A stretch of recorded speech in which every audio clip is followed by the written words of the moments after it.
2010. A man walks into an air-conditioned office.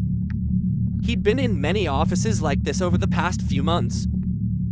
He's carrying a 4-foot by 8-foot map, the contents of which he knows are going to result in confusion, anger, and above all else, fear. Because this isn't just any regular map. No. This map contains some very, very frightening information. Just 2 years earlier, this man used his giant brain to develop a plan. A plan to secretly lay a single 1.5-inch tube of fiber optic cable over 800 miles from New Jersey to Chicago. The cable, he explained, had grown to become his obsession over the past few years. You see, in the early 2000s, the markets were changing rapidly. Computerized trading systems were making gambling more profitable and fun in ways that no one thought possible. A new breed of traders were printing money in ways no one else understood, and some interesting opportunities were becoming apparent to the select few smart enough to see them. Which brings us right to the main character of this story.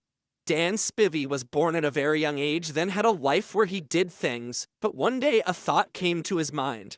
I think there could be a way to do the stonk faster. And it was this profound revelation that allowed him to facilitate one of the most brilliant examples of legal extortion in the history of the markets. At the time, traders around the country were sending their orders to the exchanges using telecom wires, and while these routes were fast enough for most trading strategies, there were a few highly profitable trades where they posed a huge problem. To give you an example, one trade was arbitrage between an index futures contract that trades on the CME and the underlying stocks that make up the index, which trade on the NASDAQ. Most of the time, the futures trade where they should based on the value of the stocks. However, traders observed that every day there are a lot of times when the value of the future gets dislocated enough against the portfolio of stocks to the point where you can buy the stocks and sell the future. Illiterate freaks buying index futures would push the price up, and traders would act as the middlemen between these markets, dispersing the excess demand in the futures market into the supply of the stock market. The spread between the cost of the portfolio of stocks and the profit from selling the future, or vice versa, was a risk-free profit, an incredibly profitable and competitive trade done by the biggest trading firms in the country. In the olden days, humans could manually do these trades, but as the 2000s came around, automated trading systems started to dominate more and more of the markets, and doing this trade required being much faster. This is where Dan's gargantuan genius began,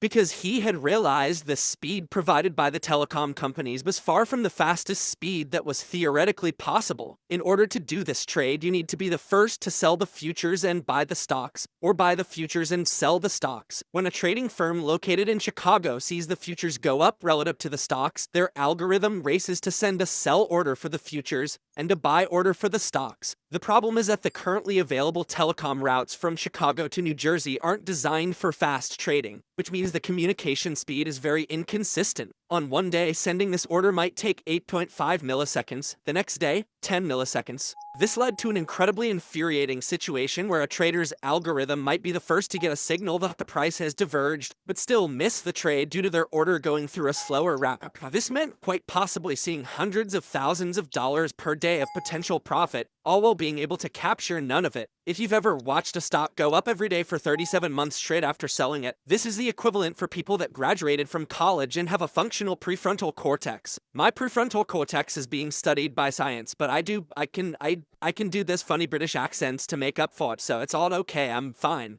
Dan realized if someone had access to a route that was consistently even 1 millisecond faster, he'd have a speed monopoly over the market. A millisecond potentially worth billions of dollars to someone willing to take full advantage of it. So Dan found some maps showing the currently existing fiber optic routes and put together a plan. The CME data center is over here in Chicago, and the NASDAQ data center is over here in New Jersey. Round-trip communication times between both exchanges being anywhere from 15 to 20 milliseconds through the fastest current telecom routes. However, if you apply many complex mathematics as well as geopolitical scientific science, you'll notice that, these lines are not perfectly straight, and if you could do a more straight one instead of a curved one, you'd be able to do the stonk a few milliseconds faster. It was a groundbreaking discovery at the intersection of mathematical scientifics and geopolitical orthogonalytics. Dan estimated he'd be able to make his cable over 100 miles shorter than the cables of the other telecom companies, the straightest path allowed by law, as he described it. And it was this pitch that allowed the eighth wonder of the world to begin construction. Fortunately, the cable would be relatively inexpensive,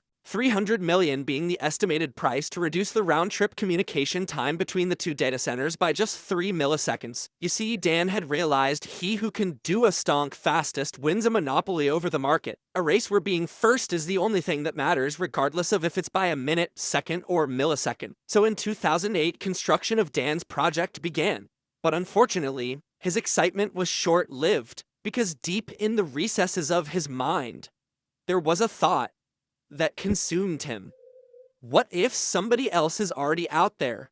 Another Dan, digging his own hole with his own cable. Surely he couldn't have been the first person to have such an obviously brilliant idea. There could be hundreds of them, all secretly laying their own cables.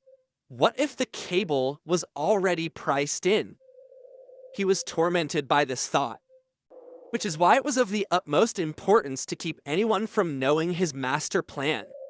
The construction crews were never told what the cable was for, only that it needed to be as straight as physically possible. If anyone asked them what they were doing, they were instructed to say they were just laying fiber. If anyone spoke to the media, Dan would just have them assassinated and that was all. 2 years later, the cable had crossed hundreds of miles, and Dan had landed himself in the office of Hudson River Trading, a quantitative trading firm focused on buying and selling the stonk in a very fast and very big way. When Dan explained what he had done, it's an understatement to say they were confused and shocked. But after the initial shock, one question still remained. A question that disturbed them to the core. Why? What do the cable actually do? Obviously, it means you can trade faster, but the cable is only valuable if all of us don't have it. If everybody have cable, nobody have cable. Fortunately, Dan had asked these types of questions many times over the past few months. How will people make money from the cable? How do we sell the cable? How many people will be able to use cable? His conclusion was simple, yet brilliant. It literally doesn't matter. Dan knew that the fear of being the only one without the cable would be enough to drive his customers to insanity. The price would be whatever the most afraid person was willing to pay for it. And FOMO is not something traders do well with, so Dan began his crusade, going to every trading firm and offering them a fair and reasonable deal. For 10 times the amount you're paying now, you can continue to do the same things you have been doing, probably. Wait, so you're saying if you don't want to, that's okay, we'll just sell the cable to all of your competitors. Richard, that's cool. When Richard doing is a radical questions, you retard this range, Richard. Are moving the South and parents found a lot of enjoyment in their pain and anger. And as he'd anticipated, even those who despised him most had no choice but to fork over their roughly $300,000 a month as well as a few million in startup costs to get set up on the cable. You see, while Dan began his journey looking to arbitrage index futures, in the end he was able to arbitrage something much bigger, uncover an inefficiency far deeper, because he realized if he could deliver these precious milliseconds, there would be a substantial spread between their cost and the price at which willing buyers at fair market prices would not be just encouraged, but forced to buy from him.